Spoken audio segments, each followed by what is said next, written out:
Hello મિત્રો, MI કિસાન ચેનલમાં આપનું હાર્દિક સ્વાગત છે. અત્યારે હાલ હું તાજપુર કેમ્પ આવેલો છું. ત્યાં આગળ અમારા એક મિત્ર બિપિનભાઈની વાડી છે. ગયા વર્ષે પણ એમને પપૈયા કરેલા હતા. એ પપૈયા અમે અવારનવાર જોવા જતા હતા. ગયા વર્ષે લગભગ એમને રેકોર્ડ બ્રેક ઉત્પાદન લીધું. ટોટલી 5.5 વીઘા હતું તે 30 લાખ રૂપિયાનું પ્રોડક્શન એમને મેળવ્યું હતું. છેલ્લા સુધી અમે જૂન મહિના સુધી એ વાડીનું વારંવાર જોવા માટે મિત્રો બધા જતા હતા. અને આ વર્ષે પણ એમને વાવેતર કરેલું છે. હાલ એમની વાડીમાં જ અમે ઊભા છે. એમનું આખું નામ બિપિનભાઈ રસિકભાઈ પટેલ એમના પુત્રનું નામ, અને એમના પિતાનું નામ હાલ આપણે જે ઇન્ટરવ્યૂ લઈએ છીએ એ રસિકભાઈ મોહનભાઈ પટેલ, તાજપુર કેમ્પ. એમને લગભગ 2250 પ્લાન્ટ છે ને બિપિનભાઈ? આપણા વાડીનું પ્લાન્ટેશન કઈ તારીખે કર્યું? પ્લાન્ટેશન આપણે 20 માર્ચ 20/3/2025 રોજ પ્લાન્ટેશન કર્યું. આપણો રોપા ક્યાંથી લાવ્યા હતા? આપણે ગોગા નર્સરી ભાવેશભાઈ. હા, ગોગા નર્સરી પાલૈયાથી તેઓ રોપા લાવ્યા હતા. એ કાયમી રોપા ભાવેશભાઈના જ લાઈન વાવું છે, કારણ કે એમને અનુકૂળ પડી ગયા છે એ રોપા. અને હાલ આ જે ઊભા છે એ ભાવેશભાઈના ત્યાંથી જ આવેલી છે. આ વેરાયટી એગ્રીમા કંપનીની 186 વેરાયટી છે. આમાં પ્લાન્ટેશન તમે કર્યું એ વખતે બેડમાં શું આપ્યું હતું? બેડમાં અમે પ્લાન્ટેશન કર્યું એ વખતે બેડમાં ડીએપી આપ્યું હતું અને પોટાશ આપ્યું હતું. પોટાશ ને ડીએપી આપીને પછી બેડ ઉપર પ્લાન્ટેશન કર્યું. બરાબર. અને આ વાડીમાં આપણું કટિંગ કેટલું થયું? આમાં આપણું આ કટિંગ 3 કટિંગ થઈ ગઈ. બરાબર. અને આ ચોથી કટિંગ 1-2 દિવસમાં થવાનું. મિત્રો, એમના 3 કટિંગ થઈ ગયા. અમે એમને ઓરલી પૂછ્યું તો લગભગ 13 થી 14 ટન માલ નીકળ્યો, અને લગભગ 300 થી 350 એવરેજ ભાવમાં માલ નીકળી પણ ગયો છે.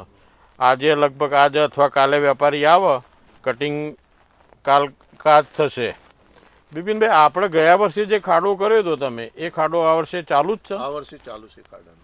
મિત્રો જુઓ, તમને ગયા વર્ષે મેં બતાવ્યો હતો ખાડો, બિપિનભાઈના વિડીયો આપણે ઉતાર્યા હતા એ વખત બતાવ્યો તો. વચ્ચે પણ મેં તમને કહ્યું હતું કે ભાઈ તાજપુર કેમ્પમાં એક મિત્ર છે, એ પોતે ખાડો બનાવું છે. ખાડાનો વિડીયો મેં તમને અગાઉના મારા જે વિડીયો ઉતાર્યા છે એમાં મૂક્યો છે.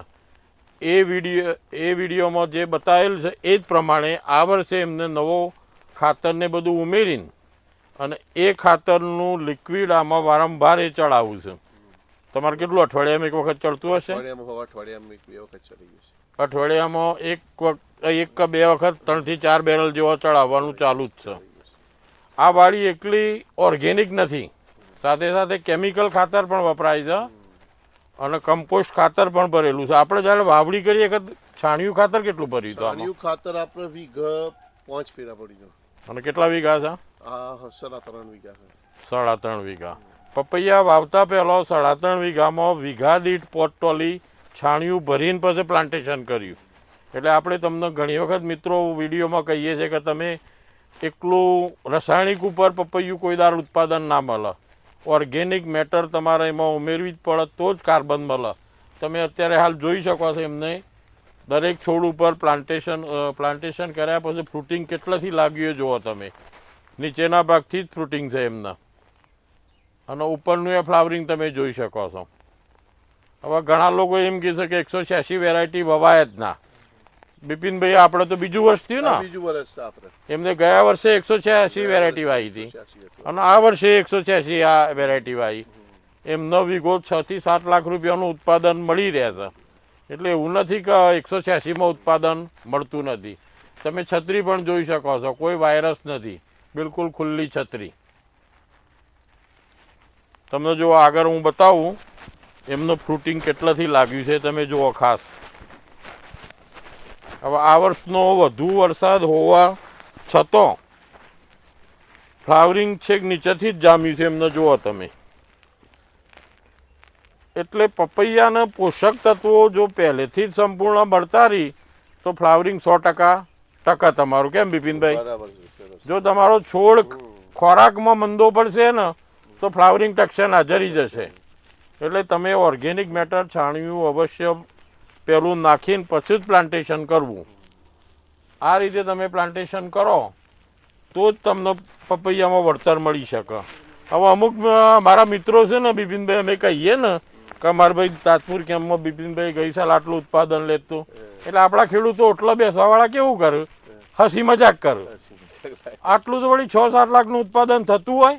પણ મિત્રો, તમે ઘર છોડીને બહાર નીકળો, બીજાની વાડી જઈને જુઓ, બીજી વ્યક્તિને તમે રૂબરૂ પૂછો. આમાં કોઈ જૂઠી વાતો કહેવાની આવતી જ નથી. સત્ય હકીકત છે કે ગયા વર્ષે એમને 33 લાખનું તો પપૈયું જ વેચ્યું હતું અને કાચોને વેચ્યું, એ બધું જુદું. એટલે પ્રોડક્શન 100% મળે છે. ઓટલા પર બેસીને આપણે ગામના ચોળે ખરી ખોટી વાતો કરીએ એ બિલકુલ વ્યાજબી નથી. ખેડૂતો હવે પ્રગતિના પંથે છે.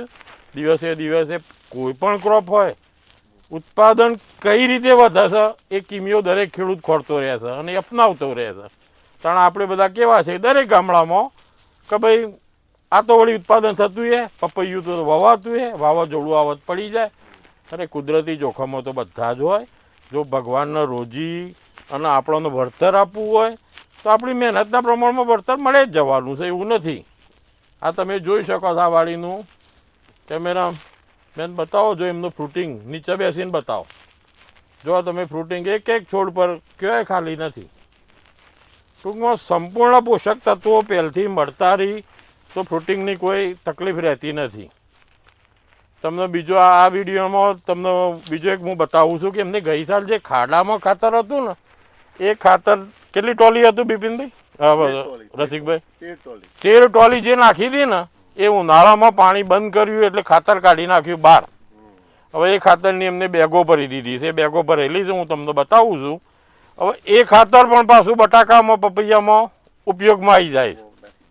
એટલે ડબલ ફાયદો થાય છે. ખાડામાં ખાતર નાખ્યા પછી સંપૂર્ણ કમ્પોસ્ટ થઈ જાય. કમ્પોસ્ટ થયા પછી એ ખાતર તમે સુકાઈને બહાર કાઢો એટલે બિલકુલ એકદમ ઝીણું ખાતર, તમારે પહેરવું હોય તો પહેરી શકાય એવું ખાતર આપણને મળે છે. એ બેગો આપણે બજારમાંથી 300 રૂપિયા લાવીએ છીએ. કેમ? કમ્પોસ્ટ, સિટી કમ્પોસ્ટના નામે. અને એમાં તો બધું મિક્સિંગ આવે. આ તો પ્યોર ઘરનું પ્યોર બેક્ટેરિયા નાખેલા બધી રીતે તૈયાર ખાતર. એટલે આ ખાડો જે કરીએ છીએ એ ખરેખર લાભ કરતા છે. અને હવે ન કર્યા હોય તો ખાડા કરીને એનું લિક્વિડ દરેકને ચડાવવું. તમે બિપિનભાઈના મોઢે સોંપડો કે ખાડાનો એમને બટાકામાં ફાયદો કેટલો થયો તે સોંપડો. બટાકામાં બહુ સારો ફાયદો થયો અને મફળીની અંદર ચરાવવાથી ઘણી જમીન પોચી રહેશે અને સારો ફાયદો મળશે. બટાકામાં તમારા જે બેગ આમ ઉતરતી હતી એના કરતાં લિક્વિડ ચડાવીમાં વધારે ઉતરી. મિત્રો, જો બટાકાને જે એમના વીઘા પ્રમાણે બેગો નીકળતી હોય એના કરતાં વધુ બેગો નીકળી લિક્વિડ ચડાયા પછી. અમુક ભાગમાં એમને નહોતું એ ચડાવ્યું તો એ બંનેનું કમ્પેર કર્યું તો આ વર્ષે બટાકા વાવવાના છે, એમાં લિક્વિડ ફરજિયાત ચડાવવાના છે અને ખાડાનું ખાતર પણ અંદર નાખી દેવાના છે. એટલે આ બધી હકીકત અમે આવીને આટલા છેક ઈડરથી અહીંયા સુધી તાજપુર કેમ્પ અમે આવ્યા 70 કિલોમીટર. તો કેમ આવ્યા કે ભાઈ સારા ખેડૂતની વાડીનો વિડીયો આપણે ઉતારીએ, ખેડૂતને રૂબરૂ બતાવીએ, રૂબરૂ ચર્ચા કરીએ અને એ સત્ય હકીકત વિડીયોમાં બતાવીએ એટલે બીજા ખેડૂતોને પ્રેરણા મળે કે એની આવકમાં વધારો થાય. એના માટે અમે 70 કિલોમીટર સ્પેશિયલ આ વિડીયો ઉતારવા માટે આવ્યા અને અમારી ચેનલમાં આ વિડીયો અમે તમને મૂકશું. આ બાબતે તમને આગળનો પણ એક બીજો ખાતરનો વિડીયો બાકી છે, એ હું નીકળતા તમને બતાવું કે કેવું ખાતર નીકળે છે. મિત્રો, તમે જુઓ આપણે ખેતરથી બિલકુલ બહાર આવી ગયા. હવે બહારથી ગ્રીનરી કેવી દેખાય છે તમે જુઓ. પત્તાની ક્લોરોફિલ કેટલું મજબૂત છે. આ લીલું એકદમ પત્તું હોય આ ક્લોરોફિલ ફૂલ કહેવાય આમાં. એટલે આને પૂરેપૂરા તત્વો મળી રહ્યા છે તો આ ટાઈપનું ક્લોરોફિલ બહાર દેખાય. તમે આ જોઈ શકો સમગ્ર આખી વાડી બહારથી એની ગ્રીનરી જુઓ તમે. હવે તમને અમે બતાવીએ જે ગઈ સાલ ખાડામાં એમને 13 ટાલી છોણિયું ખાતર નાખ્યું હતું. વર્ષના અંતે એપ્રિલ મે મહિનામાં પાણી બંધ કરી દીધું એટલે એ ખાતર ધીમે ધીમે સુકાવા વળગ્યું. હવે સુકાયા પછી જે ખાતર છે ખાતર તમને અમે બતાવીએ. મિત્રો તમે આ જો જે ખાડામાં ગઈ સાલ 13 ટોલી છોણિયું રસિકભાઈ ભર્યું હતું આપણે એ ઉનાળામાં આપણે જે કાઢ્યું એ જ આ ખાતર ને એ જ ખાતર જો તમે કેટલું ખાતર એકદમ ઝીણું અને કમ્પોસ્ટ જેવું આપણે ખેતરના અંદર નાખીએ ને સીધો જ એનો તત્વો મળતા થઈ જાય છોડને. હવે હાલ આ ખાતર છે ને આ ખાતર એ રહ્યા અત્યારે હાલ એમની વાડીમાં છૂટું પૂંખી દી છે એટલે સીધું પાણી વાટે ઓગળી જાય અને એના તત્વો મળતા રહી. હવે આવું ખાતર તમે સિટી કમ્પોસ્ટ બજારમાંની લાવો તો 300 થી 350 રૂપિયાનો ભાવ હોય અને એમાં તો બધું મિક્સિંગ હોય રેતીને. આ તો પ્યોર ખાતર, કોઈ તમને કણી અંદર કોકળો એ ના લાગે. જેવું 13 ટોલી અંદર નાખ્યું એવું બહાર કાઢ્યું અને આ ખાતરમાં કેવું થયું કે એમને બેક્ટેરિયા વારંવાર નાખ્યા અંદર ટ્રાઇકોડર્માના, બીજા બધા બેક્ટેરિયા નાખ્યા, પછી એના અંદર છાશ નાખી, ગોળ નાખ્યો, આ બધો તત્વો અંદર ભરપૂર મળતો રહી એટલે છોડને પૂરેપૂરું મળે. આપણે 2 વર્ષથી હું જોઉં છું કે બિપિનભાઈના ફ્રૂટ જે લાગે એટલું ફ્રૂટ આપણા વાડીઓમાં લાગતું નથી. એટલે મેં એક જ જજમેન્ટ કર્યો કે પોષક તત્વો શરૂઆતથી જો મળતા રહી તો ફ્લાવરિંગ 100% બિપિનભાઈ રસિકભાઈ ટકા આપણા બધાને જરી જાય છે. એમને જડતું નહીં, એમને વરસાદ અહીં તમારા સાલ વરસાદ પડ્યો જ ને, આપણે જેટલો વરસાદ પડ્યો એટલો જ એમને વરસાદ પડ્યો, પણ એમનો કોઈ ફ્લાવરિંગનું હું ચોમાસામાં એમના સન બિપિનભાઈ એમને વાત કરતો હતો તો કમ્પ્લીટ ફ્રૂટ જમી ગયું, તાણ આપણે તો જમી જ નહોતું. એટલે મૂળ ખામી એ છે કે મારા વાડીઓમાં તત્વો પૂરેપૂરા મળતા નથી, એના કારણે ફ્લાવરિંગ જરી જાય છે.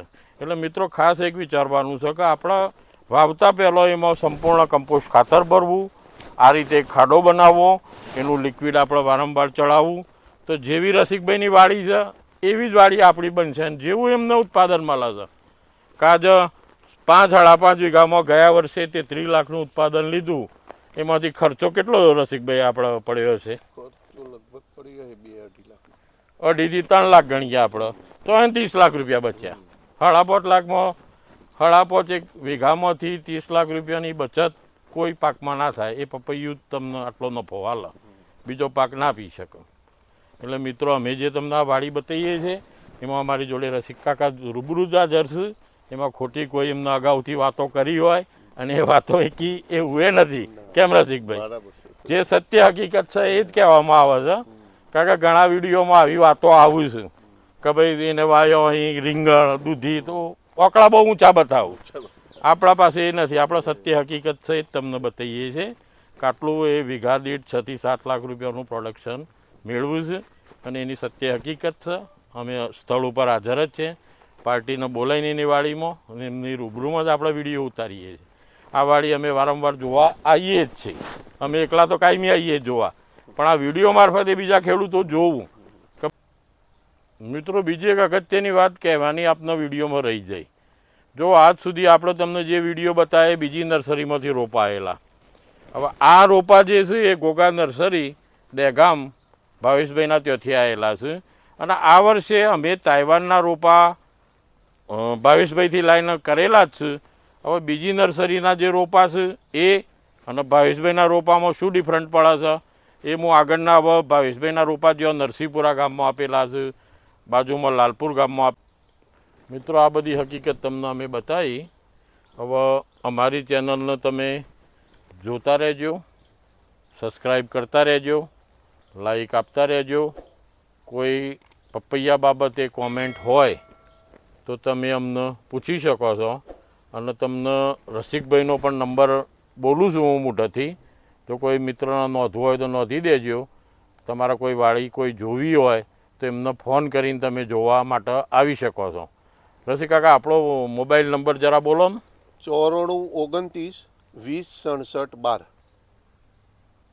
94 29 29 20 20 67 67 12. આ રસિકભાઈનો તાજપુર કેમ્પનો એમનો નંબર છે. તો કોઈને વાડી જોવી હોય તો અગાઉથી ફોન કરીને તમે આવજો, કારણ કે બહાર જેલા હોય અથવા સ્થળ પર હાજર ના હોય તો ખોટો ધક્કો તમારે ના પડે. તો અમારી ચેનલને તમે હવે સબસ્ક્રાઈબ કરતા રહેજો, જોતા રહેજો, લાઈક આપતા રહેજો. જય જવાન, જય કિસાન.